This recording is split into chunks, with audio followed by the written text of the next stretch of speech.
قل ادعوا الذين زعمتم من دون الله لا يملكون مثقال ذرة في السماوات ولا في الأرض وما لهم فيهما من شرك وما له منهم من ظهير۔ کہہ دو کہ جن کو تم اللہ کے سوا معبود خیال کرتے ہو ان کو بلاؤ، وہ آسمانوں اور زمین میں ذرہ بھر چیز کے بھی مالک نہیں ہیں، اور نہ ان میں ان کی شرکت ہے، اور نہ ان میں سے کوئی اللہ کا مددگار ہے۔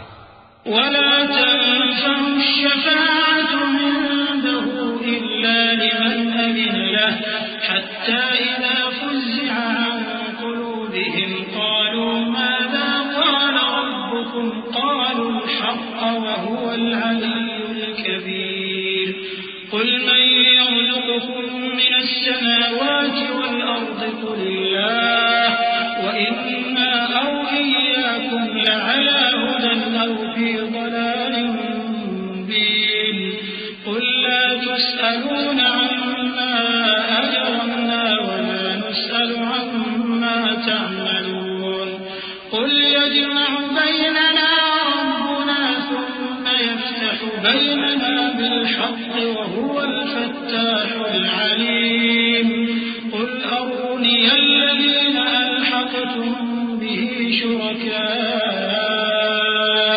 كلا بل هو الله العزيز الحكيم۔ اور اللہ کے ہاں کسی کے لیے سفارش فائدہ نہ دے گی مگر اس کے لیے جس کے بارے میں وہ اجازت بخشے، یہاں تک کہ جب ان کے دلوں سے اضطراب دور کر دیا جائے گا تو کہیں گے کہ تمہارے پروردگار نے کیا فرمایا ہے؟ فرشتے کہیں گے کہ حق فرمایا ہے، اور وہ عالی رتبہ ہے، گرامی قدر ہے۔ پوچھو کہ تم کو آسمانوں اور زمین سے کون رزق دیتا ہے؟ کہو کہ اللہ، اور ہم یا تم یا تو سیدھے رستے پر ہیں یا کھلم کھلا گمراہی میں۔ کہہ دو کہ نہ ہمارے گناہوں کی تم سے پرسش ہوگی اور نہ تمہارے اعمال کی ہم سے پرسش ہوگی۔ کہہ دو کہ ہمارا پروردگار ہم کو جمع کرے گا، پھر ہمارے درمیان انصاف کے ساتھ فیصلہ کر دے گا، اور وہ خوب فیصلہ کرنے والا ہے، صاحب علم ہے۔ کہو کہ مجھے وہ لوگ تو دکھاؤ جن کو تم نے اللہ کا شریک بنا کر اس کے ساتھ ملا رکھا ہے۔ کوئی نہیں، بلکہ وہی اللہ غالب ہے، حکمت والا ہے۔ وما أرسلناك إلا كافة للناس بشيرا ونذيرا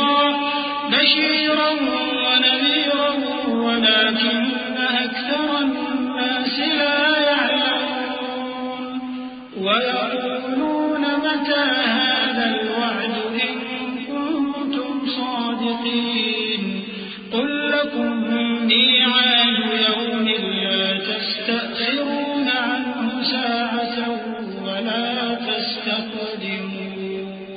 اور اے محمد صلی اللہ علیہ وآلہ وسلم، ہم نے تم کو تمام لوگوں کے لیے خوشخبری سنانے والا اور ڈرانے والا بنا کر بھیجا ہے، لیکن اکثر لوگ نہیں جانتے، اور کہتے ہیں اگر تم سچ کہتے ہو تو بتاؤ یہ قیامت کا وعدہ کب پورا ہوگا؟